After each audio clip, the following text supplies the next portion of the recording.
Hey everybody, welcome to episode number 5, Moving Through Loss of the Be Ultimate podcast. Today, I have a special guest, and her name is Lauren Eckstrom.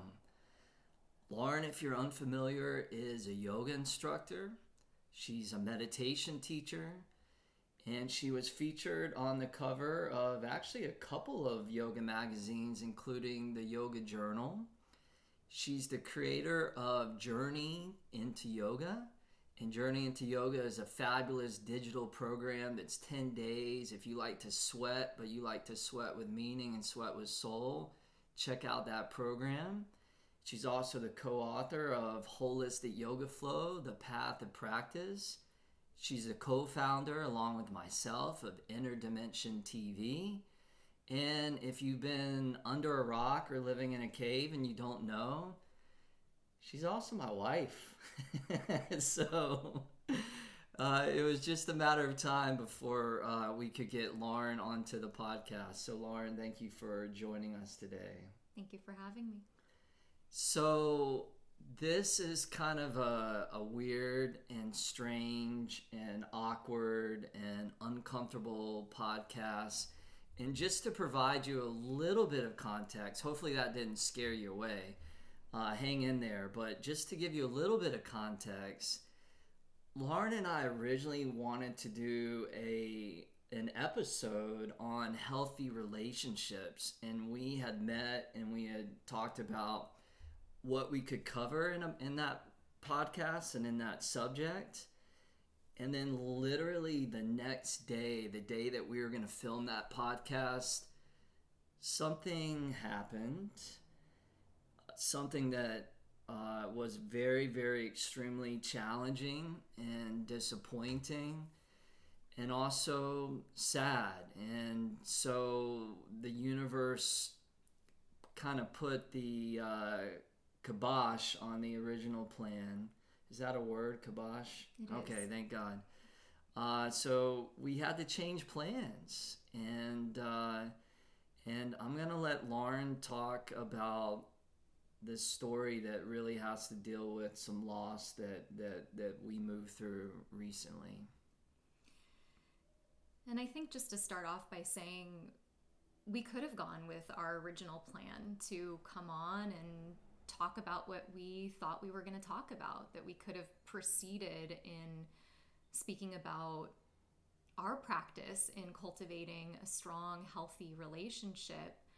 But the more time we spent after getting the news that we received, the more we realized that that wasn't actually authentic to what we were moving through. And the best that we could do is to navigate the moment of time that we were in and then come here and be honest and vulnerable and authentic with you guys in the hopes that what we've moved through can support you wherever you are in your life. So on December 20th, we found out that we were pregnant and expecting a baby. And so we were really excited. Something that we've thought about for a long time, but for so many reasons, the timing hadn't been right. And toward the end of last year, it really was. And we got this news, and it made for a really special holiday season. We kept the news very private and told just a very small group of close family members, really just our moms, and a couple of very dear friends. And the day before we were going to record our next podcast on February 7th, we got the news that at 11 weeks, our baby no longer had a heartbeat. And so we navigated this time of uncertainty and of pain and of loss and of grief. And it's been a journey. The reality is I've had a lot of experience with loss and grief the last several years that many people who follow me or read my article in Yoga Journal or have read my blog know that I lost my father 2 years ago. But this loss was very different. And the experience of grief was very different. And it's been painful and also beautiful. And I think that that's what we wanted to be able to sit and share with anybody who might be listening, that the practices that we have, whether for you it's the physical practices of yoga or the seated practices of mindfulness and meditation, that they rise to support us in these moments. And this is why we practice. And it gives us the ability to deepen how we hold paradox in life. That we can have something so incredible and precious and exciting, and we can lose it. And inside of that grief and that trauma and fear and all of the complexities that go along with an experience like that, that we're able to hold both. Yeah, so obviously, it's just disappointing news to receive. And, the crazy thing was, about 2 weeks before we found out, like, we had been to the doctor and we had our first ultrasound done, and we had the, pictures and everything, and, things were looking good. Like, things were on track, and, we were mapping out like our whole entire future based around like bringing life into this world. So, like we were scheduling like, when we were going to go on certain trips, and then we had to cancel certain things. We were, cleaning out closets in the room, to make room and space for the baby and all the baby's stuff. And, not only were we thinking about, a few months down the road, but we were thinking next year and the year after. And we just really had this whole vision of how things are going to unfold.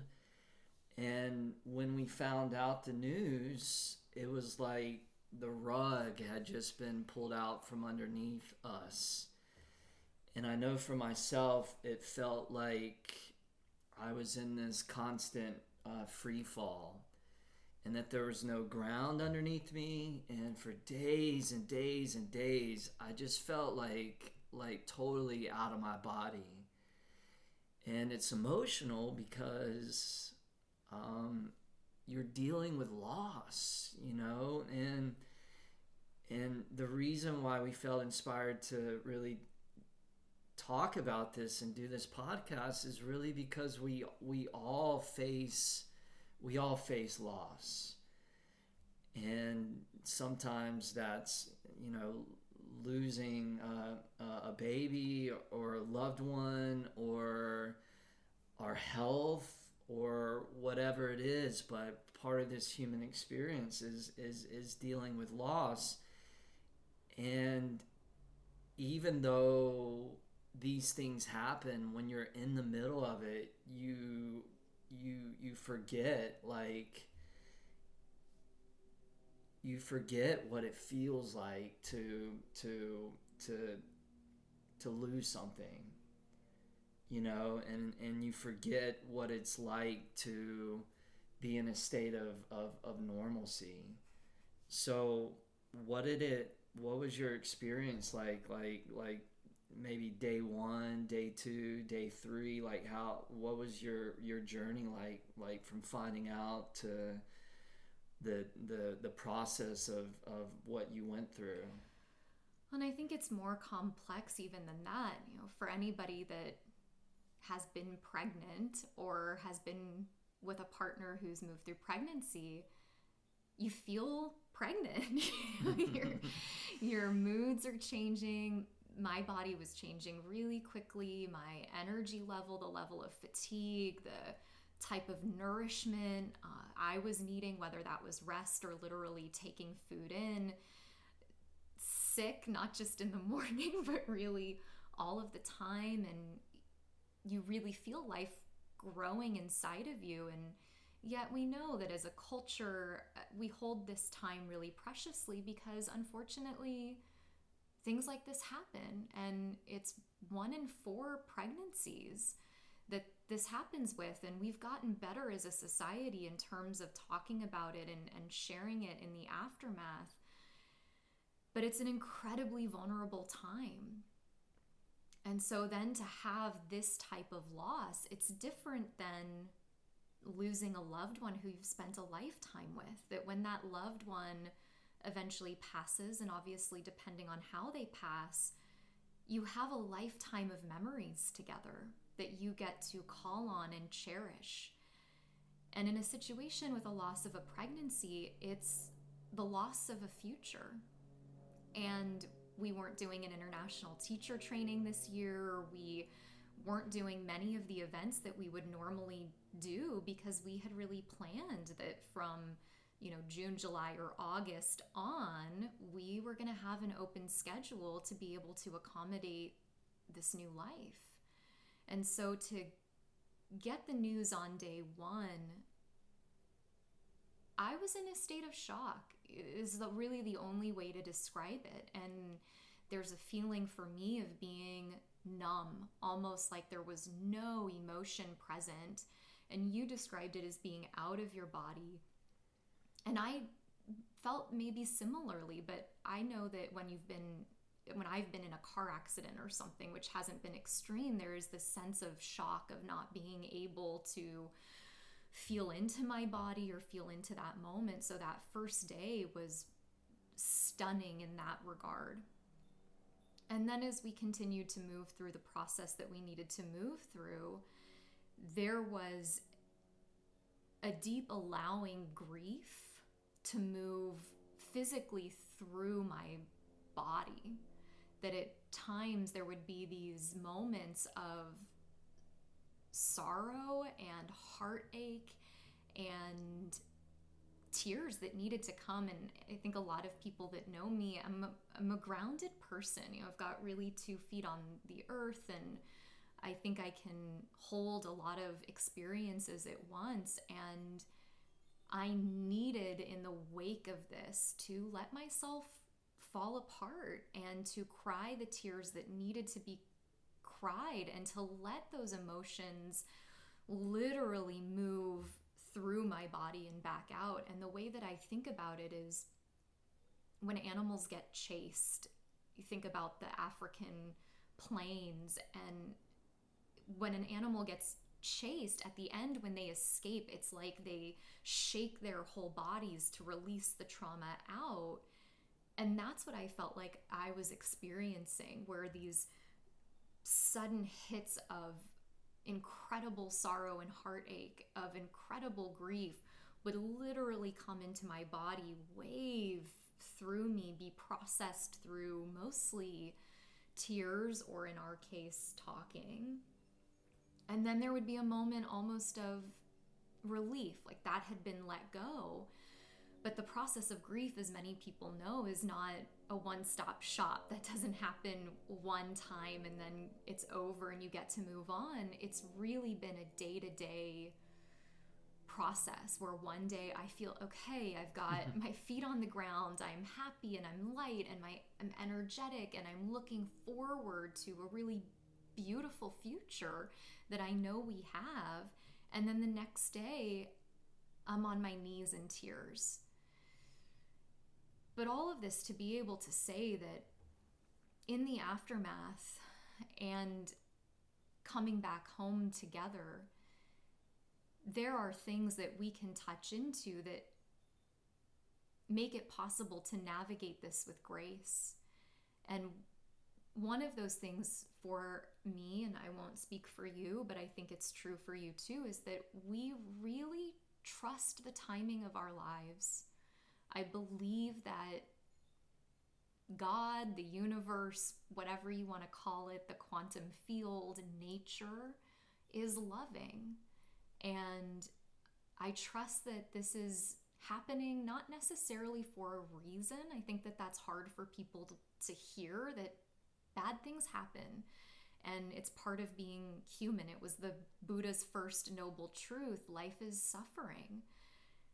And yet I have a deep trust that when the time is right, the time will be right.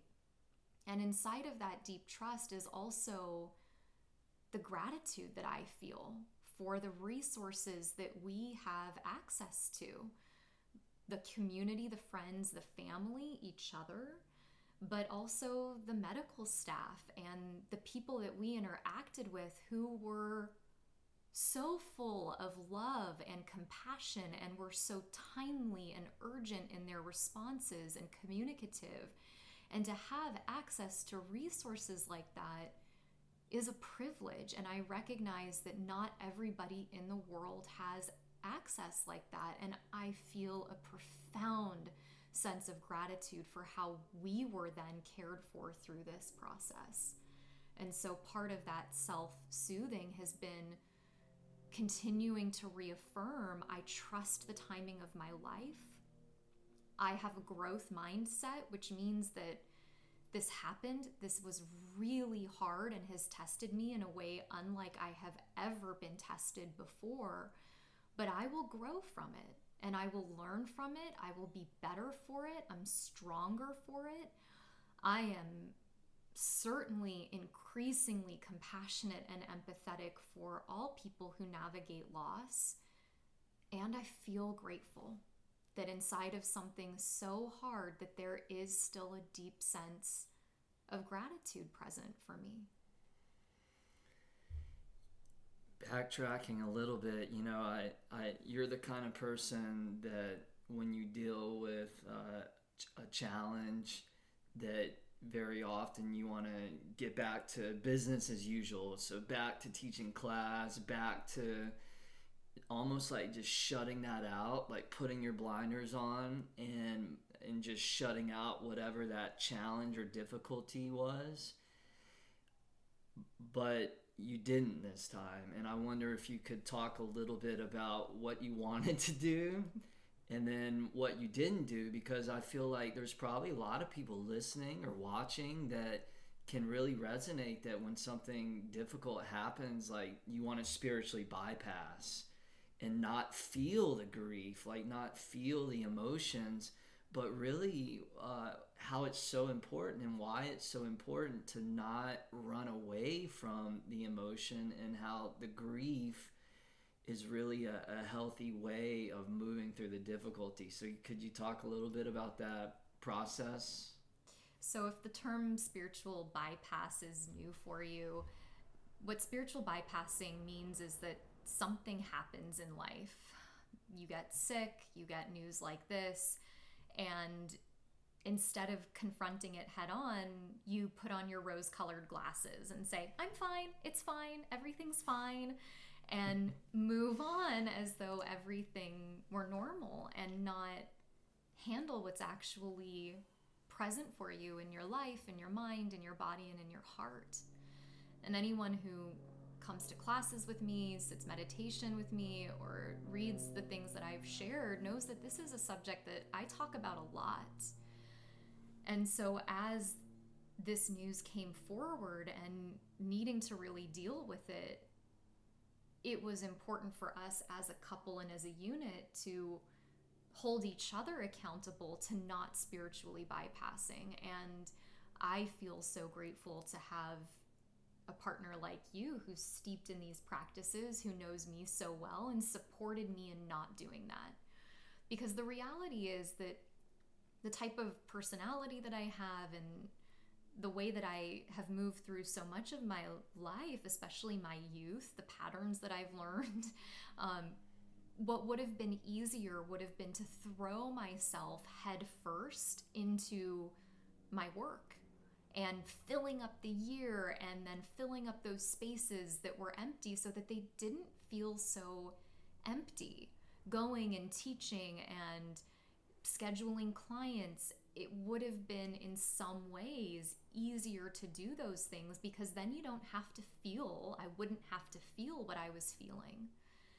And instead, I took a week off, canceled all of my classes, all of my clients, stayed home, took hot baths, cried, and went and did things with you. And we went out and we went hiking, and not strenuous, but long, slow walks through the Santa Monica Mountains.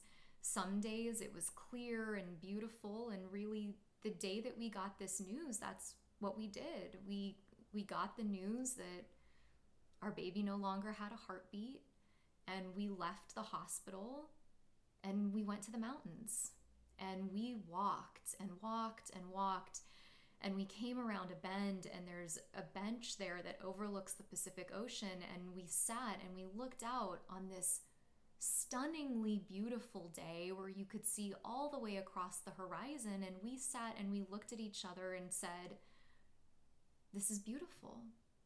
It's so beautiful today, and my heart hurts so much, and I am in so much pain.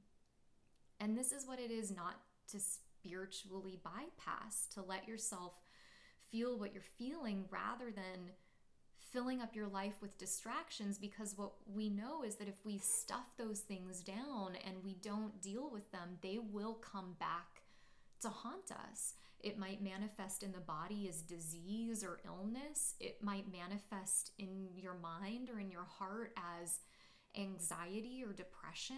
And even though in the face of grief, it can feel like I won't be able to handle this. Like if I open these doors and I let myself start crying, I'm never gonna stop crying. We do. It moves through us. We shed the tears. The body goes through, the mind, the heart goes through what it needs to go through. And then it comes to a place, at least, of momentary completion. And we've dealt with it in the moment rather than waiting for it to manifest somehow down the road in a way that might have really painful ramifications. Or you think about even in terms of our relationship, that not dealing with that head on down the road could hurt us as a couple and result in resentment or upset and something that puts a rift between us. And instead of allowing that to happen, we allowed this to bring us closer together.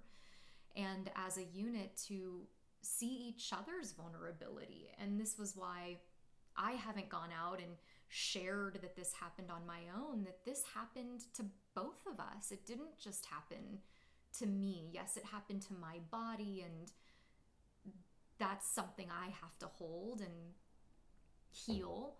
But this happened to us together, and you have grief and heartache, and it's been equally as challenging for you as it has been for me. And so we really use this time to drop everything, all of our obligations, rescheduled meetings, rescheduled anything that we had, to just be together. And at times cry, and at times just turn on the TV for a little while, which was helpful in certain moments, to eat good food, to get out in nature. And, you know, maybe hardest and most painfully was to sit and chant and pray that night that everything came to a head. And that broke my heart open. You know, I sat, and as we chanted, cried and cried and cried and cried. And I haven't grieved like this really ever in my life. Yeah, I mean, I could not even think about teaching yoga. Like, I couldn't even think about providing for other people or holding space for other people, because I was struggling.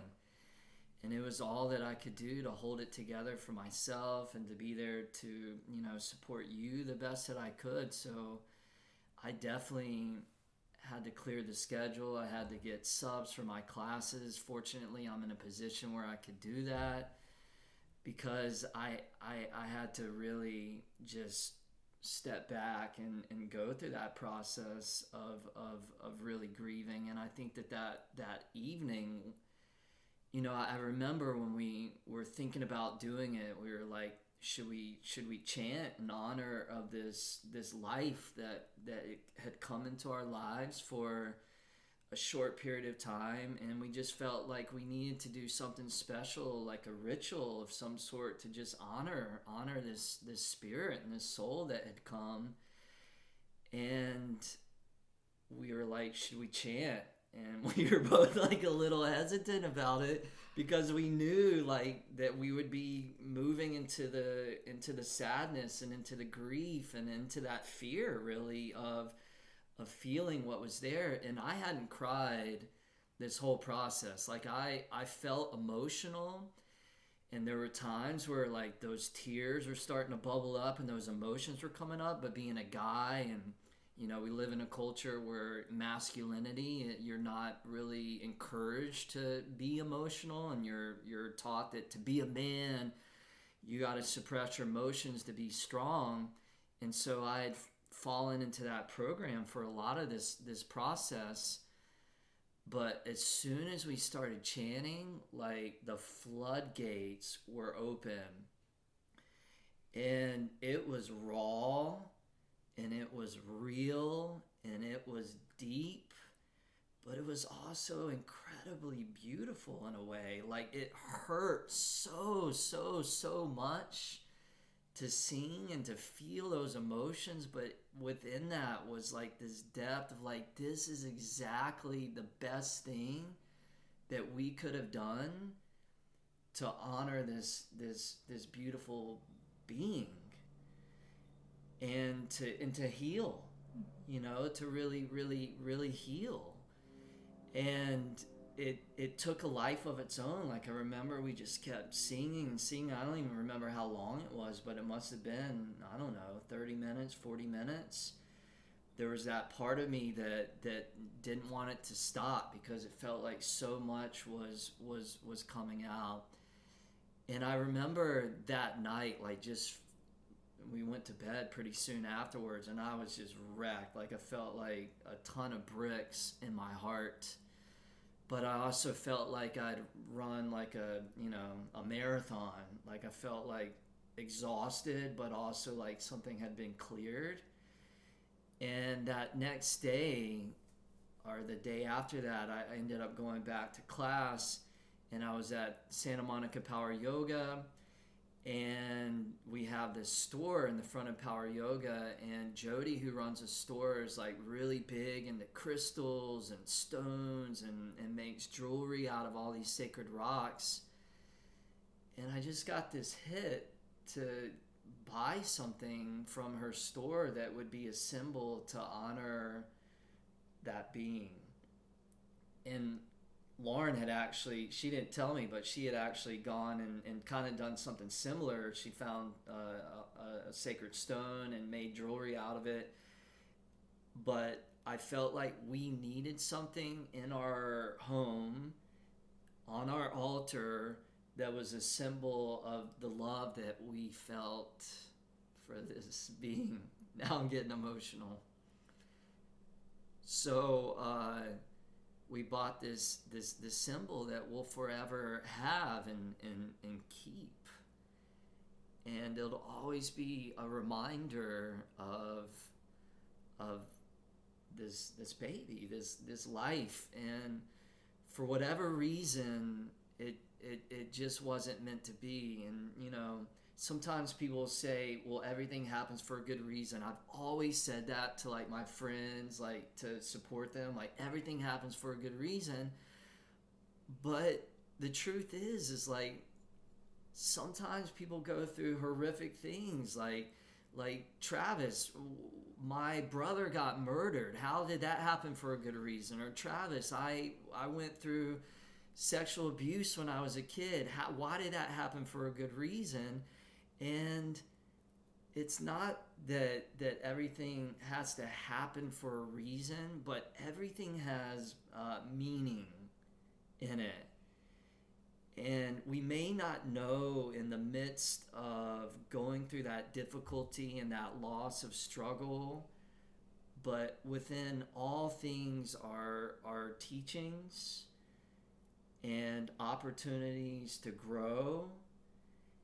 And I wonder if you could talk a little bit about that, the rabbi that talks about the prayers on the heart. Could you share that story? Because I think it has something to do with kind of what we're talking about. I think it taps into the emotion behind the chanting. There's a beautiful story where students had come to their teacher, and their teacher said, memorize your prayers and imprint them onto your hearts. And the students said, why would we imprint our prayers onto our hearts rather than in our hearts? And the teacher said, because one day when your heart breaks, they'll be ready to fall in.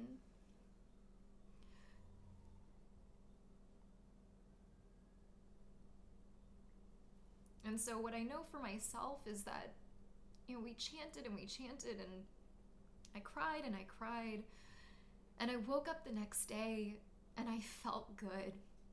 I felt alive and energized and connected and light, and it was raining here. It's been raining so much recently, and we put on all of our rain gear and we went out and we walked for 4 or 5 miles in the rain, and no one else was out there, and I felt the best I'd felt in weeks. She wanted to keep walking for miles and miles and miles. Like, she didn't want to stop. You were like the Energizer Bunny that day. And I think to say to anybody out there who's experiencing any pain, any grief, any fear, any loss, allowing yourself to feel the depth of what is present for you, have it move through your body, let yourself have your heart break open, trust that your practices will be there to fall in, and on the other side, it's worth it to have felt what it means to really be human, to have moved through something so fully and vulnerably and courageously, and not to have pushed the pain away. And I think that there's a balance here between having something that happens to you and staying stuck in the story of it, because I could make myself a victim of this. I could keep living in this story of how this happened to me and the pain, and I could keep going into the past. But now my practice, now that I've allowed myself to feel what I need to feel and to keep feeling as it continues to kind of ebb and flow and rise to the surface, but now my practice really is to hold myself so tenderly and so compassionately for what I've moved through and for what we've moved through, and to look forward into the future and to make sure that my thoughts support me in the future that I want to create for myself, that I'm not getting stuck in the story of being a victim of my experience, and I'm looking and seeing all the ways that I'm doing my best and being healthy and connected and taking care of myself. I've been going to class. I went to your class. I never get to do that. I went and got a massage, and to say again that these practices of self-care, they don't have to cost you a penny, but they are the key to moving on in a way that really takes care of what it is you want to create. Who do you want to be? What's the story that you want to write? And see that future and start living into it, because if you don't step in and put your practice into action, the past will pull you back, and we can relive these traumas forever and really re-traumatize ourselves again and again and again. And so you keep asking this question: who do I want to be? What do I want to create? What am I moving toward? And letting our practices support us in that. Beautiful. Yeah, I think the takeaways, that we learned and that we can pass on is, one, you're not alone. Part of this human experience is dealing with gain and loss, pleasure and pain, birth and death, health and sickness. This is part of the ticket that we took when we decided to take this human form. So in those moments of dealing with loss or struggle, you're not alone. And I always think back to our teacher Jack Cornfield and how he so eloquently talks about how grieving is our birthright. That we deserve to grieve, that grieving is part of the process of deep healing and awakening and transformation. And as Lauren said, to not stay stuck in the story of the challenge, of the loss, because then you go into that downward spiral. But to feel what you're feeling, to be present to what's there, to not push anything away, to not cling to anything. Those moments where you're in the middle of it and you kind of feel sort of good and sort of normal, to not cling to that because that's going to change. But to just simply mindfully be with what's there, and you'll feel those natural tides of emotions, and that it is a roller coaster. And to be grateful for what you have, I think we took a lot of this for granted. I think we just felt like this kind of thing could never happen to us. And, honestly, we didn't want to do this podcast at all. Like, I basically had to drag Lauren to do this because we're kind of private people, and this is vulnerable. And it's difficult, and I guess what really inspired this to still happen is that we felt like, hey, look, if it can be useful to at least one other person out there in the world that's listening and they're going through something like this, then it's totally worth it. So I feel like the next time we get pregnant, that I'm going to have a whole other level of gratitude and reverence for the process, because I just took it for granted. Yeah, we're going to have a healthy baby. It's all going to go good. And then we're going to do this and do this and do that, connect the dots. And that's not how life always goes. So when we do hopefully have a healthy baby, I'm just going to appreciate it really that much more. And I'm also grateful, for you, and getting to have you in this partnership just makes it, a lot more graceful, because not everybody has somebody that maybe they can go to. Hopefully you do. Hopefully you can find a good friend or a family member, because I think it is important to connect with somebody that has wisdom and has a good perspective, and they're steady and stable, that you can go to, because this does need to be shared, and it needs to be expressed. And adversely, on the other side, one of the greatest gifts that we can give somebody else is just the gift of listening. So you may have somebody in your life that's really going through something, and when they come to you, to just be there to listen to them, to really be present, that presence is a present to somebody, it's a gift to somebody, and that really at the end of the day, all things are impermanent. All things are impermanent. All things will pass. At some point, everything goes away.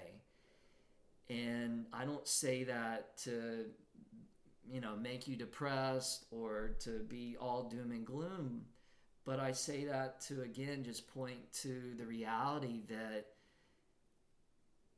there's so much that we can take for granted, and to really be grateful for this life, this breath, your loved ones, the fact that you can go move your body and take a hike, or if you do get pregnant and you do have a healthy baby, to be grateful for that. Or if you are with somebody who's passing away, that you get those moments, as Lauren did with her father, to cherish those last moments. So is there anything that you feel like you want to share before we wrap this up?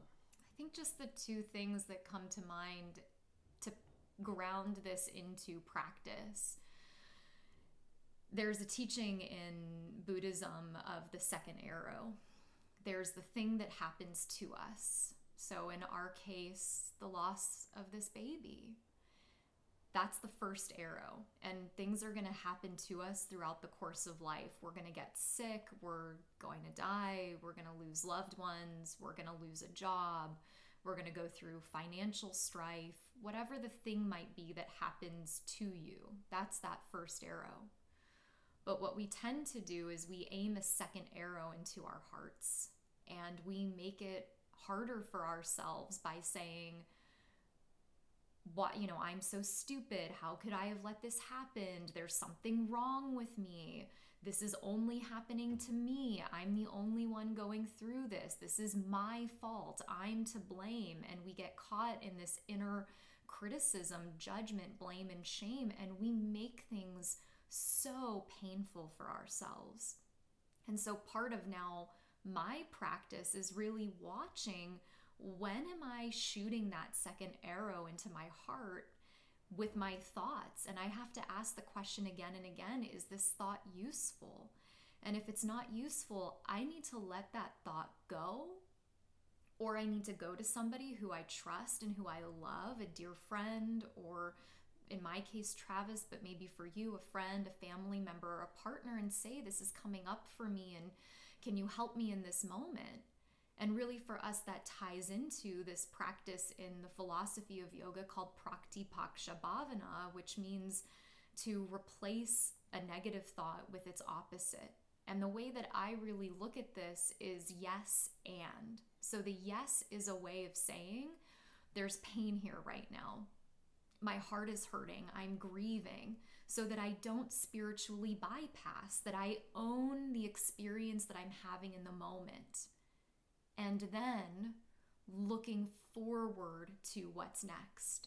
So in this case, yes, we lost this baby and my heart is broken. And I trust the timing of my life. I trust that even though I don't know why this is happening right now, I will grow from it. I will learn from it. I will be better for it. And when I do welcome a new life in, I will be that much more grateful, joyous, excited. And now I look around the world and everyone I see walking down the street driving, I have such appreciation for every human life. Every human was carried by a woman and brought into this world, bared into this world. And that's a beautiful thing, and we take it for granted. We forget that every human being came forward this way. And so just to say that, watch what happens in your mental space, look at how you add to your suffering, talk to a friend, take care of your thoughts, write them down if you need to, start to replace them and reinforce the things that are working, and give yourself that time in those moments of challenge to really apply your practice. But it's deep behavioral change, it's repatterning of the brain, and it can be hard at times, and that's okay. Again, like Travis said, you're not alone in that. It's like learning a new yoga pose. It takes time, and we're here for you inside of that. Thank you so much for sharing that wisdom, and especially sharing the practices that people can actually do, the yes and the Praktipaksha Bhavana, which hopefully we'll talk more about on a future podcast, because that's a game changer. So I think that we can wrap things up. How can people find you if they want to find you and learn more about what you have created and what you're doing in the world? You can find me everywhere at Lauren Eckstrom. So on social media and online, laureneckstrom.com. laureneckstrom.com. All right, well, let's finish with the ultimate prayer, shall we? May we bring strength where there is weakness. May we bring courage where there is fear. May we bring light where there is darkness. And may we bring compassion where there is suffering. May we be ultimate. All right, you guys, that is it for episode number 5. Thank you so much for tuning in. So, I hope that if you know anybody in your life that is dealing with loss, that you could share this with them if you find it to be useful and to be helpful. If you want to experience the full-on experience of the Be Ultimate podcast, check out the beultimatepodcast.com, where we have the podcast audio, we have the video. So if you're listening on iTunes or something, this is also up on YouTube if you feel like you want to go back and watch. We'll have shareable quotes, and I don't know if we'll have a transcript for this or not, but we might. And if we do, then you can see everything written out in a written form. If you're listening on iTunes, please subscribe. Please leave a review. If you're watching on YouTube, subscribe to the channel. Hit the link below. Feel free to leave us a comment. And then lastly, we have our upcoming events. Both Lauren and I are going to be at the Toronto Yoga Conference, March 28th through the 31st. Then the next month, April 26th through 28th, we'll be in Columbus, Ohio. May 17th through the 19th, we'll be in Hallowell, Maine. And then at the end of May, May 25th through the 31st, we have a yoga retreat to Portugal. We have 2 spots left for that. So if you're interested, feel free to jump on that. And that's our upcoming events. You can also practice with us online at Inner Dimension TV. And that's it. We'll see you next time. Thank you, Lauren, for being on the show. Thank you for having me. Be ultimate.